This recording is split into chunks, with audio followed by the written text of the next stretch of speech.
Day 80, and this is a very interesting shelter. I'm just going to look inside. I still fear COVID exposure, even though I've had it. But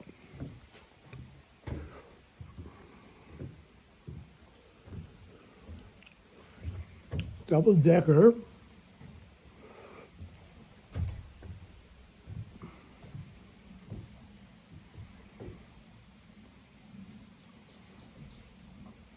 Really interesting.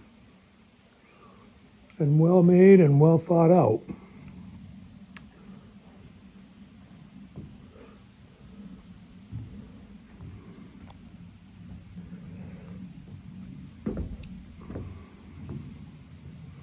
Just taking a break.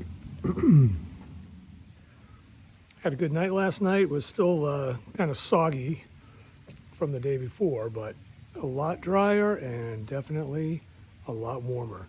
So I slept pretty well and pretty happy about that. Today's going to be an interesting day. The plan only calls for 8 miles, but 3,700 feet of climbing. And I've already been almost half of that as far as mileage goes, but the climbing part, I'm not even, I'm about 1/3 of, so we'll see. I think I got a lot of climbing ahead of me, but tomorrow is supposed to be an 18-mile day with almost as much climbing, so I would love to get a jump on that and get a little bit ahead, but there didn't seem to be anything obvious to shoot for, so we'll see when I get there. Maybe around lunchtime or a little bit after. Might be able to put a few more miles in after that to shorten tomorrow's day, and that would be nice. And then the day after that is a short walk to the road and then into Glasgow. So we'll see. I seem to have lost my my hiking buddy. He's going to get a late launch. He was chilled and all of his stuff was wet, and he was going to eat something, and then he said he would catch up. So hope he does, because I'd like to see him again. But we will see. The day is young. Up on Apple Orchard Mountain at just over 4,400 feet of elevation. This is an FAA navigational device beacon, and it's an interesting effect with the fog. As you guessed, I'm not going to get any views up here today, but this is pretty interesting. Let's say we walk right by. Now that's certainly photo worthy. In a big rock garden here. But that's where the trail goes, so that's where I'm going.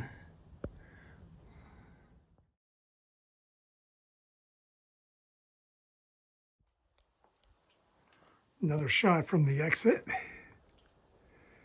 I believe this feature is called the guillotine, for obvious reasons.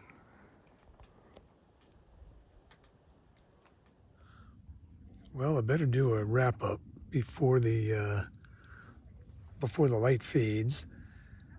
The highlights of today are one, that I made the longest, actually the largest amount of elevation gain in one day so far for the trip, and that was 5,400 feet today in order to get 14 miles. And there just happened to be a lot of climbing.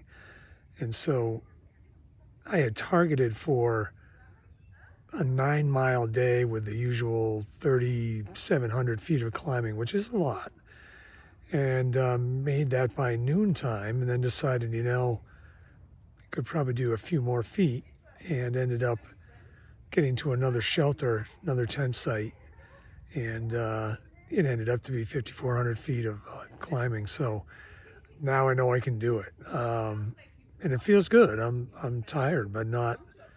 It didn't wreck me. So pretty excited about that. And the other highlight is probably the wildlife I saw. Unfortunately, couldn't get a picture of it, but there was a tiny, tiny little fawn with its mother walking along the trail in front of me. And as soon as they saw me, the mom put some distance between us. But she would take 2 steps, and the fawn would take 6 to catch up. And the fawn couldn't have been much bigger than a cat with long legs. It was so tiny. But it was keeping up with mom, and they were moving along the trail. And I slowed way down, so I didn't put any stress on them. And they eventually walked off. But they were too far away for me to take a photograph or take any video, which is unfortunate because that's the tiniest deer I've seen in the woods so far. A very brand new foal or fawn. And I think that's about it. The tent is drier than it was yesterday, which is drier than it was the day before. And that's a good thing. All the stuff inside is drying. Still some things that are wet, but it just it makes it a lot easier to stay warm and dry. So when it's dry. So anyways, that's what I'm looking forward to tonight. Tomorrow is going to be a relatively easy 14 miles, staged up to get a lift into town the next morning, and then we'll have enough time in town to get everything done, and then come right back out on the trail. So basically taking a Nero, but not a full day off. So see how that goes.